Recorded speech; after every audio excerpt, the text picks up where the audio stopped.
Allez, c'est parti. Hop.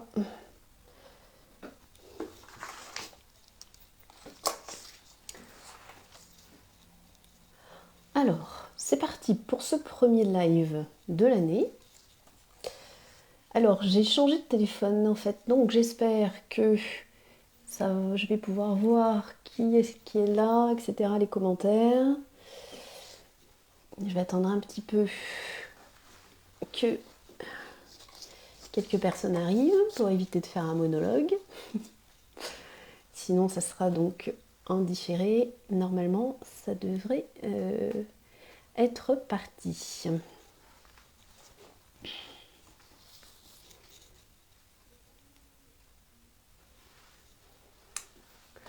Alors, je vais commencer. Donc, bonsoir à ceux qui sont là, peut-être, que je vois peut-être pas, et bonsoir à ceux qui me regardent plus tard. Alors, donc, dans ce premier live naturo, eh bien, on va parler de deux thèmes essentiels qui, de toute façon, bien, se rejoignent, bien évidemment.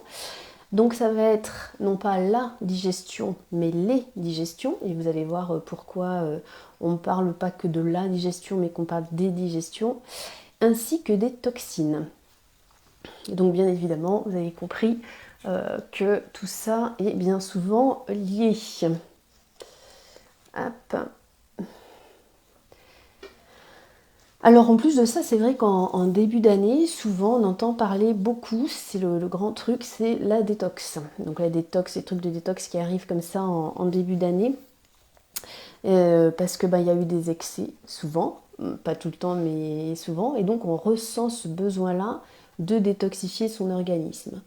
Alors c'est un petit peu dommage, je trouve, parce que détoxifier l'organisme c'est intéressant, mais ça veut dire quelque part que cet organisme, il a été surchargé. Il est en surcharge en fait de choses qu'on sent à l'intérieur de nous et qu'on aurait envie d'évacuer. En tout cas, des choses qui ne sont pas forcément très saines ou qu'on ne se sent pas bien, où on peut se sentir lourd, vaseux, etc. Donc on a envie de détoxifier son organisme. Donc aujourd'hui, je ne vais pas faire une vidéo sur la détox, puisque j'en avais fait une déjà l'année dernière que vous pouvez retrouver en suivant le fil de cette page ou sinon sur la chaîne YouTube Eau Nature.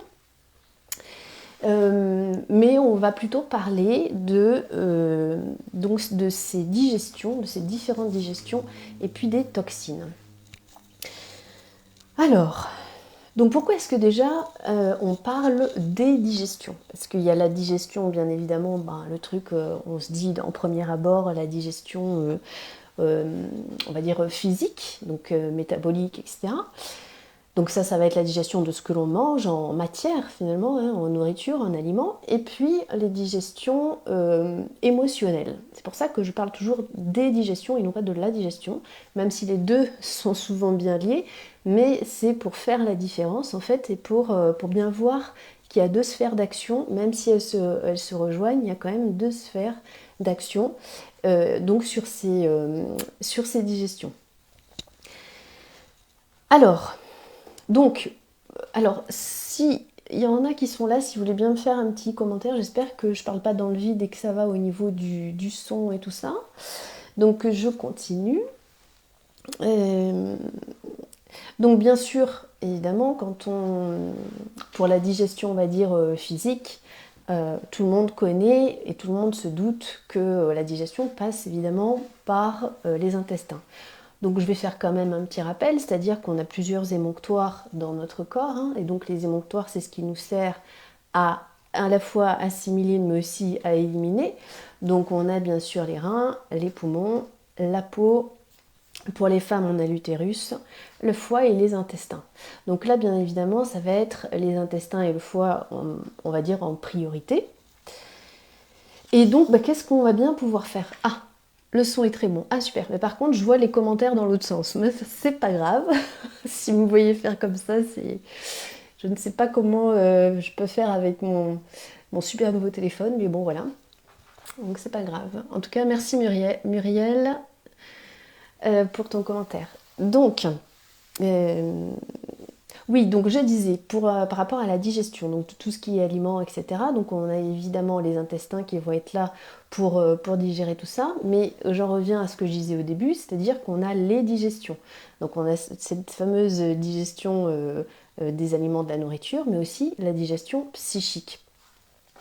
Et d'ailleurs, on constate bien souvent que, et encore une fois, ces deux-là sont complètement liés, parce que on a souvent tendance à dire oh, ça me fait un poids sur l'estomac, ou oh, ça m'est resté en travers, oh, je digère mal ce qu'il m'a dit. Bon, ça c'est quand même très évocateur, hein. J'ai pas digéré ce qu'il ou elle m'a dit, etc. Donc on voit bien que tout ce qui est à la fois psychique et nourriture, on va dire nourriture matérielle, eh en fait sont complètement liées. Ah, vous me voyez dans le mauvais sens, ah ben mince alors. Alors je vais tenter quelque chose. Non, ça ne marche pas. Alors je vais essayer de le mettre droit. Je vais essayer de le mettre dans ce sens, je ne sais pas si ça va être mieux. Hop, sans tout faire tomber, mais je vais essayer de le mettre dans ce sens. Ça va pas être facile, il va falloir que je le tienne, je crois. Alors si tu peux me dire, Muriel, si c'est bon, comme ça, je vais tenter. Hop. Impeccable. Bon, super. Bon, c'est pas très pratique pour moi, mais bon, c'est pas grave. Je vais laisser comme ça. Hop. Voilà. Je vais le tenir, tant pis, on va faire comme ça. Donc oui, j'en étais à ma fameuse digestion. Ma fameuse... Bon, bah c'est pas grave, dans la première partie, on me verra donc dans l'autre sens. Le torticolis, en fait. Donc oui, alors donc par rapport à tout ce qui est nourriture, donc cette fameuse digestion au niveau des intestins, on voit bien qu'il y a le lien avec tout ce qui est donc émotionnel, comme je disais tout à l'heure. Donc là où je voulais en venir, c'est qu'il y a quelque chose qui me semble très important et il me semble aussi essentiel de se poser comme question, on va dire, à chaque fois presque qu'on mange, en tout cas qu'on absorbe des choses à l'intérieur de nous, mais aussi à chaque fois qu'on est en relation avec les autres. Et pour moi, il y a deux questions qui sont essentielles. C'est qu'est-ce qui m'alimente et comment je m'alimente. Et de ces questions-là, il y a aussi qui est-ce que j'alimente. Donc, qu'est-ce qui m'alimente? Donc ça va être bien sûr, on a bien compris, qu'est-ce qui m'alimente, c'est-à-dire qu'est-ce que je mange en fait. Hein. Donc qu'est-ce que j'ingère, qu'est-ce que je mets en moi? Est-ce que ce sont des choses plutôt saines? Est-ce que ce sont des choses plutôt, on va dire, produites de manière éthique, de manière locale, etc. Ou bien est-ce que ce sont des choses plutôt transformées, du sucre, du mauvais gras, etc. Et d'où évidemment le truc qui en découle, c'est qui est-ce que j'alimente aussi. Parce que quand je m'alimente, j'alimente aussi un extérieur. C'est toujours un double mouvement. Donc ce que je mets en moi va venir d'un extérieur, et cet extérieur-là, ça va être qui? Donc est-ce que je préfère alimenter et faire vivre le producteur local du coin, le mec qui fait ses légumes dans le respect de la nature, etc. Ou bien alors, est-ce que je vais faire mes courses à machin chose là dans une grande surface et puis j'alimente bien des personnes qui sont pas, on va dire, ce qu'il y a de plus sain. Voilà, donc ça en fait c'est vraiment, si chaque humain se posait ces questions-là tous les jours, même à chaque fois qu'il va faire ses courses, à chaque fois qu'il va manger quelque chose, etc. Après ça va devenir une habitude, hein. Ça devient vraiment tout simple à faire, mais c'est des questions hyper importantes en fait. Et je trouve qu'en faisant ça, ça amène beaucoup plus de conscience dans la vie de tous les jours. Ça amène vraiment comme un cercle vertueux aussi. Parce que ce que je mange, ce que je mets à l'intérieur de moi, ça vient de quelqu'un extérieur. Comment ça a été produit? Qui est-ce qui a fait ça? Donc tout ça, c'est vraiment...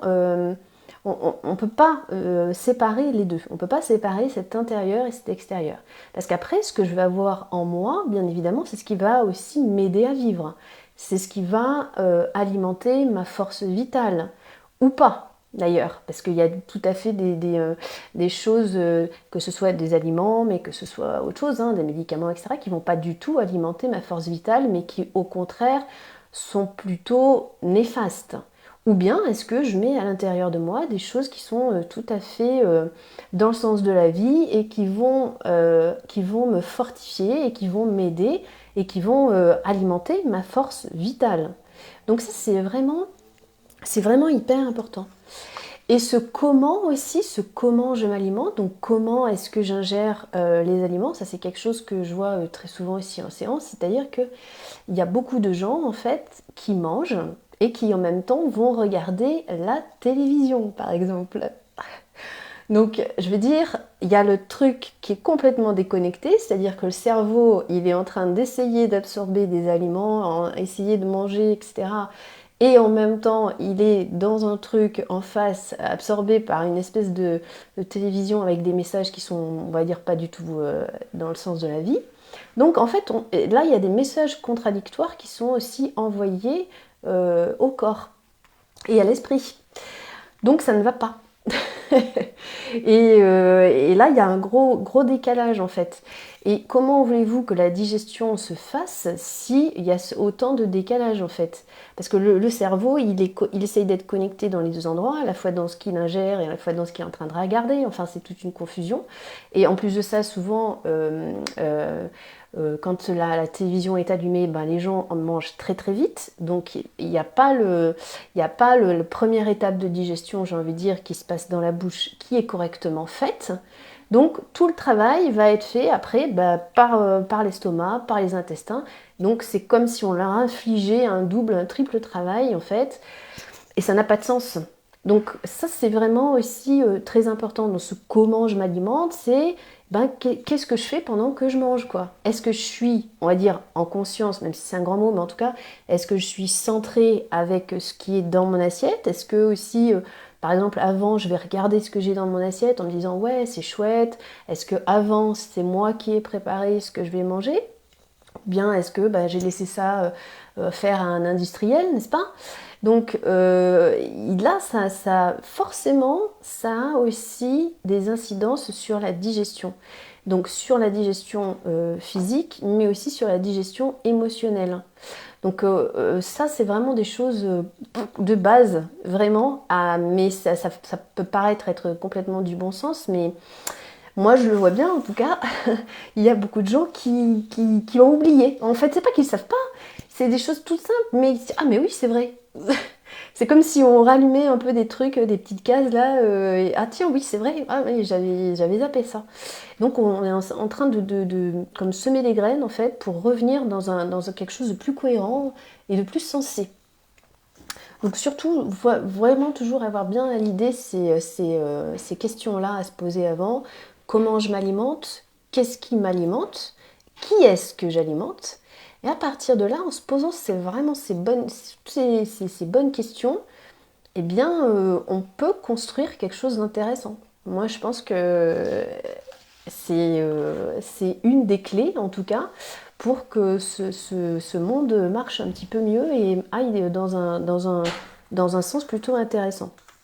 Donc, ce qu'il y a aussi, c'est que souvent, quand les gens me disent « ouais, j'ai envie de faire une détox » ou « je me sens lourd » ou « je me sens ou fatigué », etc., eh bien, on peut dire que là, en fait, c'est qu'il y a double toxémie, double saturation du corps et de l'esprit. Donc les émonctoires sont saturés, le corps il est saturé, il n'en peut plus, il y a trop de trucs. Et puis l'esprit c'est pareil, il est englué, il est saturé, etc. Donc là il y a tout comme un espèce de reset à faire, un truc à la fois en physique et à la fois en émotionnel. Donc ce qu'on peut faire aussi, c'est qu'on peut aller voir un petit peu comment est-ce qu'on peut aussi alors digérer mieux de manière donc physique, mais aussi émotionnelle. Donc on va parler déjà là un peu plus de l'émotionnel. Ce qui est intéressant, c'est aujourd'hui d'arriver vraiment tout à fait régulièrement, tout au long de la journée, d'arriver à se positionner et à dire non à certaines pollutions mentales, c'est même carrément des toxines mentales qui nous sont envoyées par certains régulièrement, comme des espèces de trucs un peu hypnotiques, etc.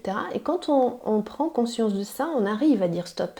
Mais quand on ne connaît pas bien ces mécanismes, ou voilà, on est un peu embrouillé, on a du mal et du coup on se laisse happer vraiment par tous ces trucs nauséabonds. Donc l'idée c'est de dire mais attends là, qu'est-ce que je suis en train de mettre dans mon cerveau? Qu'est-ce que je suis en train de mettre en moi? Est-ce que ça me convient? Est-ce que ce que je suis en train d'écouter, de regarder, est-ce que ça me met en joie? Est-ce que ça me va dans le sens de la vie? Est-ce que ça va dans un sens intéressant ou ça va dans un sens plutôt bof bof quoi? Voire après quand j'ai regardé ça, je me sens déprimée, je me sens nulle, etc. J'ai peur, la peur aussi. Évidemment, oh là, on va tous mourir, j'ai peur, machin. Donc ça c'est hyper anxiogène, on est d'accord. Donc il faut vraiment arriver à se positionner et à dire non.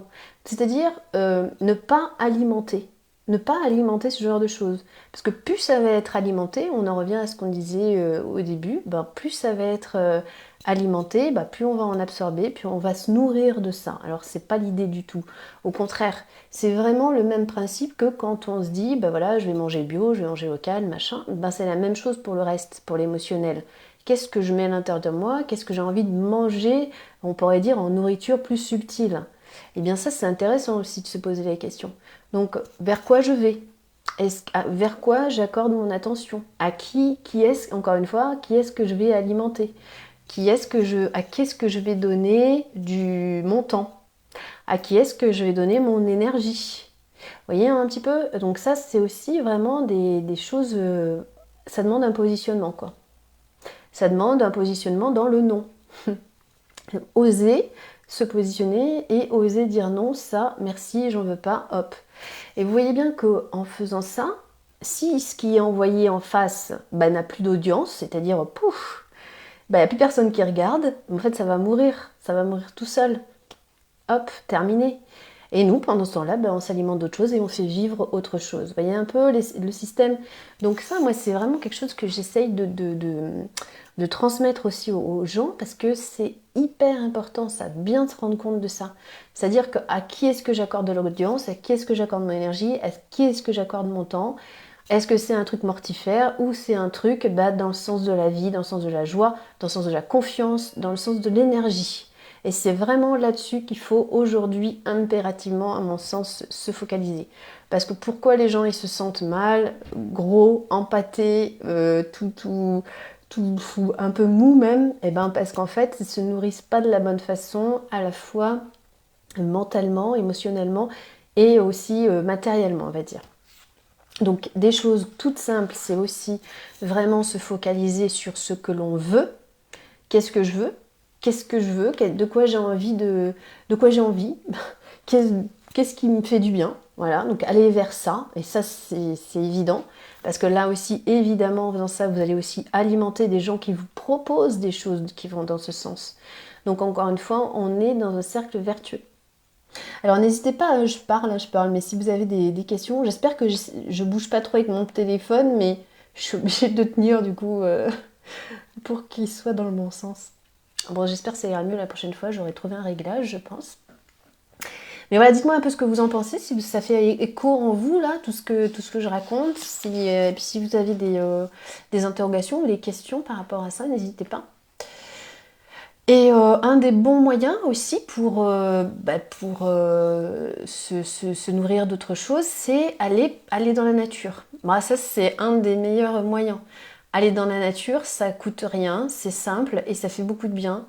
Se reconnecter à la forêt, se reconnecter à ce qu'on voit, aux choses simples, aux choses belles, c'est évident.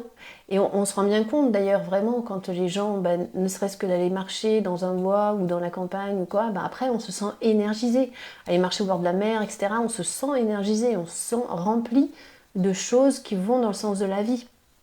Alors que si on est dans une tour au 10e étage, voilà, c'est moins rigolo quoi.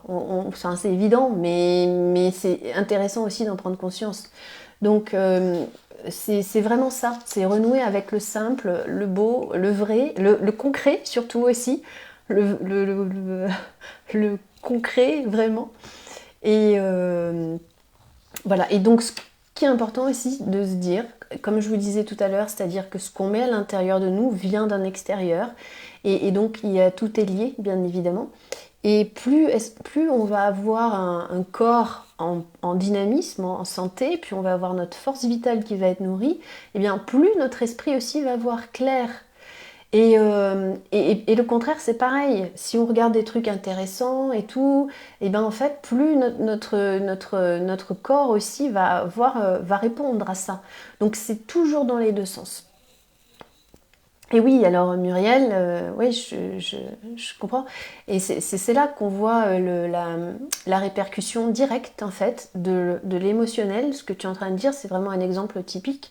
C'est-à-dire un truc émotionnel qui m'arrive, un choc, un machin, et hop, ben après, je suis bloquée. Souvent, les gens sont ou constipés, ou des choses comme ça, ou vont être bloqués au niveau des intestins. Donc, qu'est-ce que je peux te conseiller?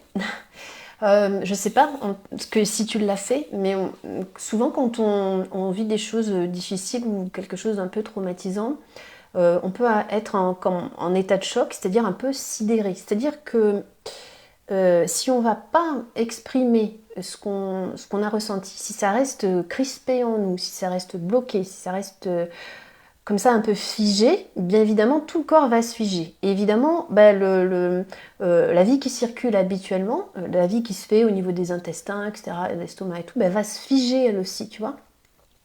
Donc l'idée c'est de remettre du mouvement dans tout ça. Et remettre du mouvement, alors c'est à la fois du mouvement physique, mais c'est aussi du mouvement mental. Euh, donc, je ne sais pas ce que tu as vécu, mais si c'est vraiment quelque chose qui t'a choqué ou t'es resté sidéré, dans le mot sidéré, en sidération, on sent un truc, tu vois, qui bloque. Et on a des fois, quand on est tellement choqué, c'est-à-dire qu'on n'arrive même pas à exprimer ce qu'on ressent. Hein. Donc ça, c'est tout à fait humain. Ça peut arriver. Ou on ne peut pas pleurer, par exemple, on ne peut pas crier, on ne peut pas s'exprimer et tout, ça reste bloqué. Donc, l'idée, c'est de remettre de la vie dans tout ça, remettre du mouvement. Et donc, ça va encore une fois dans les deux sens, tu vois. Et des fois, avec le fait d'aller marcher, le fait d'aller dehors, de mettre du mouvement dans son corps, ça peut mettre aussi du mouvement au niveau de l'esprit. Et donc, ça peut peut-être déclencher, tu vois, l'arrivée enfin des émotions. C'est ça qu'on attend là-dedans. Hein. Mais ouais. Alors, le problème, c'est que moi, ce que je vois très très souvent, c'est que les gens sont complètement coupés de leurs émotions. Souvent même inconsciemment. Hein. C'est-à-dire qu'il y a un truc qui est coupé au niveau de l'émotionnel. Dans le système éducatif, on n'en parle pas. C'est-à-dire qu'on va dire aux gosses, faut pas pleurer, faut pas crier, reste tranquille, machin et tout. Donc on les coupe de leur vie, de la fonction vitale. Une émotion, c'est une fonction vitale. Une colère, c'est une fonction vitale. Une tristesse, c'est une fonction vitale. Mais si elle est retenue, si elle est bloquée, en fait, ça va bloquer tout le reste, tu vois. Donc, après, chaque être humain a sa manière, enfin, il y en a quand même des généralités, mais on va exprimer chacun suivant notre sensibilité, entre guillemets, notre carapace, tout ça, tu vois, tous ces côtés-là. Ça va s'exprimer de manière différente suivant chacun. Il y en a certains, eh bien, et donc il va falloir avoir besoin par exemple d'aller dehors, d'aller courir ou quoi pour que ça puisse sortir. D'autres, ça peut passer par exemple l'écriture, voilà, plutôt que de l'exprimer oralement, bah tiens, je vais écrire ce qui me passe par la tête. Parce qu'il y a forcément des choses hein, qui viennent, hein. Il y a forcément quelque chose. Mais c'est d'être à l'écoute de ça, tu vois. Donc, soit à l'écoute de ça, et essaye de faire sortir d'une manière ou d'une autre dans un premier temps, puisque c'est les intestins qui sont bloqués, dans un premier temps de manière émotionnelle, c'est de le faire sortir, tu vois. Essaye, laisse venir les choses. Et s'il y a de la colère, ben, exprime ta colère. S'il y a de la tristesse, exprime-la. S'il y a du chagrin, exprime-le, tu vois, mais il faut que ça sorte, et que ce soit par des larmes ou par autre chose, mais en tout cas, il faut que ça sorte à ce niveau-là. Et ton corps, en fait, il comprend très bien, il connaît les signaux. Tiens, là, il y a un signal de vie, paradoxalement. Paradoxalement, nous, ce qu'on voit dans la société, c'est tout le contraire. Ce qui est bassiné à longueur de journée, c'est tout le contraire. C'est-à-dire qu'il faut rien dire, faut être masqué, il faut être comme ça, faut être machin, faut être tout retenu, faut être... Et non, ça bloque toute la vie à l'intérieur. Au contraire, il faut exprimer les choses, il faut les sortir, il faut dire, faut y aller, faut... Voilà. Et tu vois, c'est vraiment ces deux sphères-là qui sont liées. Et une fois que tu vas mettre du mouvement dans l'un, tu vas mettre du mouvement dans l'autre. Donc il faut aller dans le sens de la vie, dans le sens du mouvement.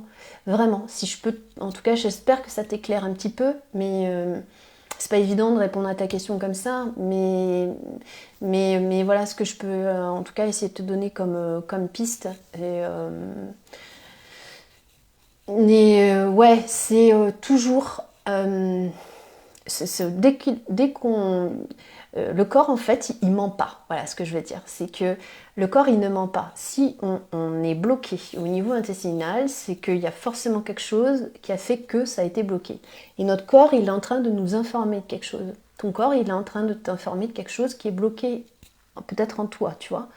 Et donc, il est en train de te dire, dis donc, là, ce serait bien qu'on débloque, quoi. Parce que les intestins, en fait, souvent aussi, ce que je dis aux gens, c'est que le corps, il n'est pas contre nous. Hein. Le corps, il ne fait que nous donner des signaux.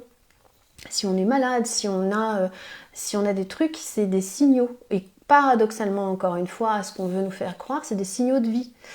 Et je reviens à mon truc de digestion, là, c'est que souvent, d'ailleurs, pendant les fêtes, les gens sont malades, ils ont des gastro, ils ont des trucs, ou après les fêtes. Ben oui, parce qu'en fait, ça, encore une fois, ça c'est un signal de vie, c'est pas un signal de maladie, c'est un signal de vie. C'est-à-dire que, tant mieux, j'ai envie de dire, le corps, il évacue ce qu'il y a en trop en lui, quoi. Et donc, il est en train de dire, dis donc, là, tu m'as surchargé et il faut que ça dégage, quoi. Voilà. Donc, aujourd'hui, en fait, tout va à contresens du bon sens. Et ce qu'on nous dit, c'est ça va pas du tout, parce que ça bloque la vie. Voilà. Et il y a autre chose aussi qui est très important, et ça va dans la lignée de ce que je disais tout à l'heure, c'est-à-dire d'arriver à dire non vraiment à toute cette pollution et toute cette toxémie mentale, c'est ne pas se laisser envahir. Vraiment arriver à pas se laisser envahir et surtout aussi à pas se laisser envahir par, on va dire, la toxémie des autres. Parce que ça, c'est contagieux. C'est-à-dire que il faut vraiment arriver à dire non et toi, tiens, ce que tu es en train d'essayer de me faire porter, j'en veux pas.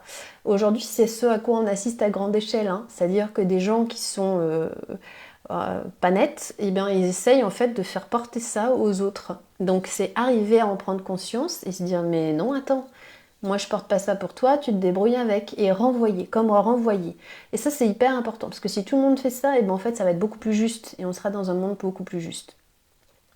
Je t'en prie, Muriel. Vraiment, j'espère t'avoir éclairé. Et puis, bonne année à toi aussi, et puis à tous ceux qui sont là, et à tous ceux qui écouteront. Voilà. Et d'ailleurs,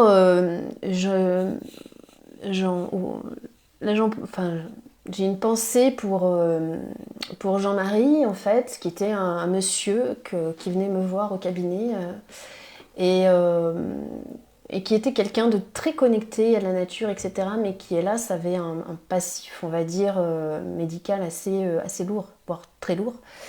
Et, euh, et c'est vrai qu'il souvent il regardait les vidéos et tout ça, et j'ai une pensée pour lui puisque bon voilà, hélas j'ai appris son décès jeudi dernier. Ça a été assez brutal aussi, tu vois, ça fait écho avec ce que tu dis Muriel pour toi. Et ça m'a fait très bizarre en fait de l'apprendre. Hélas, il a été entre guillemets, on va dire un peu malgré lui, victime de la folie ambiante. Voilà, donc ouais, j'avais envie de saluer son esprit aujourd'hui. Voilà. Donc sinon, on peut aussi, maintenant je vais passer un petit peu aux aides qu'on peut avoir naturelles avec les plantes par exemple et tout ce que la nature nous offre, parce que ça aussi c'est important de s'en souvenir, c'est que la nature en fait nous donne tout. Si on veut bien voir, et c'est un truc qui est très important aussi, c'est d'arrêter de croire aux trucs de pénurie ou machin et tout. En fait, si on va dans la nature et qu'on regarde, mais on voit qu'on a tout. Il y a tout, tout est là et à profusion. Et d'ailleurs, c'est un sujet qu'on a abordé avec une de mes invitées donc du prochain magazine Aux Nature qui va sortir normalement J'espère en tout cas début de semaine prochaine, parce que c'est vrai que j'ai avancé, mais pas encore énormément, mais normalement pour début de semaine il sera prêt. Et justement on échangeait avec elle autour de ça, et elle me disait exactement la même chose. Elle me disait, moi dans mon jardin j'ai profusion d'arbres fruitiers, j'ai des plantes, j'ai des trucs qui poussent partout et tout. Mais en fait, si on regarde et si on laisse faire aussi la nature, ben on a tout. Vraiment, c'est fantastique quoi. Donc vraiment, c'est très important de se connecter, de rester connecté au réel, hein, de rester connecté au vrai et à la nature, vraiment. Donc pour aider aussi pour tout ce qui est digestion, alors ce qui est très intéressant aussi, et ça rejoint ce que je disais, c'est-à-dire que la nature est extrêmement bien faite, c'est-à-dire que très souvent quand on a une plante, quand on a un arbre, un végétal, quand on va se servir, eh bien il va agir aussi sur différentes sphères. Je pense par exemple au figuier. La gémothérapie, donc les bourgeons qu'on va utiliser, les bourgeons de figuier. En fait, ce qui est génial, c'est que, comme par hasard, le figuier, il a une action sur la digestion physique, mais il a aussi une action sur la sphère émotionnelle, sur la détente du système nerveux. Et si je peux te donner un conseil éventuellement, Muriel aussi, si tu peux essayer le gémeau de figuier. Franchement, c'est très très intéressant. Ça a vraiment une action aussi. Alors, la dépression, c'est un grand mot, hein, mais en tout cas, c'est pareil, ça veut rien dire en fait, mais c'est plus dans tout ce qui est anxiété ou choses comme ça, tu vois, des périodes comme ça où ça va pas, c'est pas super. Eh bien, la gémothérapie le bourgeon de figuier est vraiment très intéressant et aussi va rétablir la digestion petit à petit. Il a une action aussi sur les brûlures d'estomac, etc. Donc franchement, c'est génial de voir ça. Parce qu'on voit bien que la nature elle est là pour répondre. Et on voit bien qu'on n'est pas séparés finalement. Hein. On est en synergie avec tout ça. On fait partie. Donc merci la nature, merci notre corps, merci tout ça de nous informer. Et oui, donc tu peux éventuellement essayer ça. Alors, il y a bien sûr certains traitements aussi homéopathiques. Pour la digestion, par exemple, on va avoir la mélisse aussi, encore une fois. La mélisse en infusion, par exemple, elle est très intéressante pour la digestion émotionnelle et physique. Il y a autre chose aussi, j'en reviens aux arbres, hein. On était sur le figuier, mais on peut par exemple parler du tilleul. Alors le tilleul, pareil, en gémothérapie, en bourgeon, il a une action très intéressante sur le sommeil, mais il a aussi une action sur tout ce qui est problème de vésicule biliaire, par exemple. Donc tiens, comme par hasard. C'est pareil, l'expression «tiens, je me fais de la bile», c'est pas non plus, c'est pas non plus super joyeux, quoi. Donc on voit bien qu'il y a une résonance avec ça. Et ce qui est merveilleux, par exemple dans le tilleul aussi, on peut très bien l'utiliser en infusion du soir, bien évidemment, ça c'est très connu hein, pour le sommeil. Après les bourgeons, bien évidemment, c'est beaucoup plus concentré, donc ça va agir sur beaucoup plus de choses. Mais par exemple, donc, on voit pour le tilleul la gémothérapie, l'infusion, mais il y a aussi ce qu'on peut faire en décoction, c'est-à-dire l'aubier de tilleul. Et l'aubier de tilleul, il a vraiment une action très intéressante sur les émonctoires, sur quasiment tous d'ailleurs. Et donc ça peut être très intéressant après les fêtes de faire des cures d'aubier de tilleul en décoction. Donc l'aubier de tilleul, vous le trouvez en magasin bio ou en parapharmacie. Et vous faites des décoctions comme ça régulièrement, tous les jours, vous en buvez dans la journée. Et franchement, c'est très intéressant pour se faire une mini détox, entre guillemets, après les fêtes. Donc on voit bien, en fait, que la nature, il y a tout. Il n'y a pas besoin d'aller chercher midi à 14h, il suffit juste de se reconnecter à ça, de s'intéresser à ça. Et ça peut être aussi quelque chose d'intéressant pour, comme on dit souvent, en début d'année, on a des résolutions et tout ça. Bah tiens, cette année, je vais vraiment me concentrer sur ce qui me fait du bien, sur tiens, qu'est-ce que la nature m'offre? Mais c'est merveilleux. Et quand on commence à se connecter à tout ça et à voir tout ça, c'est magnifique, quoi. On peut que se réjouir. Et donc ça, on s'alimente bien. Et on s'alimente bien de toutes les façons. Et on va faire vivre des gens qui font ça aussi. Et là, ça devient un véritable cercle vertueux. Et à partir de là, on peut vraiment, vraiment changer les choses. Hein. Vraiment. Oui, en Biocop, tu vas en trouver, c'est certain. Alors, je peux pas te dire hein, si dans les pharmacies par chez toi ou parapharmacie, ils vont en avoir, mais généralement, après, tu peux en commander. Mais bien sûr, dans les magasins bio, bien évidemment, tu peux en trouver sans problème. Voilà, et après bien sûr, ben voilà, c'est ce que j'ai dit, je regarde sur ma petite fiche si j'ai rien oublié, mais en gros c'est ça, hein, je crois que j'ai à peu près tout ce qui me semblait évident en tout cas, des bases, hein, des choses comme ça, mais surtout ne pas oublier de mettre en mouvement. Voilà, ça c'est vraiment très intéressant. Plus les choses vont stagner en nous, que ce soit de l'émotionnel ou de la nutrition, enfin des aliments, la nutrition, etc., plus ça va stagner, plus ça va créer de la toxémie en fait. Et plus il va y avoir de la toxémie, moins ça va facilement s'évacuer. Donc on voit bien que c'est logique. Donc vraiment mettre en mouvement. Mettre en mouvement son esprit, essayer de faire des choses qui nous nourrissent, etc. Et mettre en mouvement son corps en faisant du sport, en allant courir dans la nature, marcher, etc. Être connecté aux animaux, nous amener des choses qui sont vivantes. Voilà. Et à partir de là, eh bien, la digestion, normalement, va se faire toute seule, la digestion émotionnelle et la digestion physique. Et puis, eh bien, les toxémies, c'est pareil, elles vont s'éliminer de manière tout à fait, tout à fait naturelle. Voilà, je ne sais pas si vous avez d'autres questions ou quoi. En tout cas, il me semble avoir fait un petit peu le tour de quelques pistes intéressantes. Je vous remercie d'avoir été là. Merci beaucoup pour ce premier live de l'année qui, j'espère, va être nourrissante. Et c'est encore une fois, c'est la responsabilité qu'on a, à mon avis, aujourd'hui, la plus importante. C'est vraiment une grande responsabilité hein, qu'on a de se connecter à tout ça et d'aller dans ce sens de la vie. Vraiment, chacun. Donc, j'espère en tout cas que pouvoir semer toutes ces graines. Et puis, donc, on se retrouve aussi la semaine prochaine avec le nouveau numéro d'Eau Nature, avec des invités fort intéressants. Il sera question pas mal de recyclage, notamment recyclage de tissus, vous verrez ça. Et puis aussi, c'est vrai, j'y pense, mais il sera question de nutrition vivante aussi avec la rubrique de Benoît, de l'écho de la nature. Une belle artiste aussi à découvrir, et puis les rubriques habituelles. Voilà. Donc je suis ravie encore de préparer ce magazine et puis pouvoir vous l'offrir la semaine prochaine. Voilà, merci à tous. Je vous dis à très bientôt et passez une belle soirée. Puis si vous avez d'autres questions, quoi, n'hésitez pas hein, à me les poser par message privé ou ici sans problème. À très bientôt. Bonne soirée.